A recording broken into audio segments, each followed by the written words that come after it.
to make a quick little video here.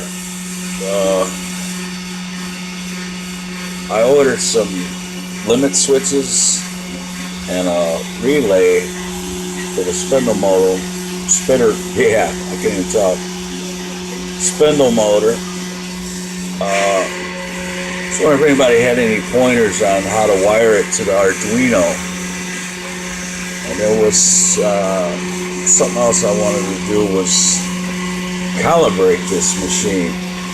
I don't really want to get into that Arduino and start messing with settings that I don't know about. I know most of the calibration should be done through the CNC program itself. But yeah, any information would be greatly appreciated. Thanks for watching.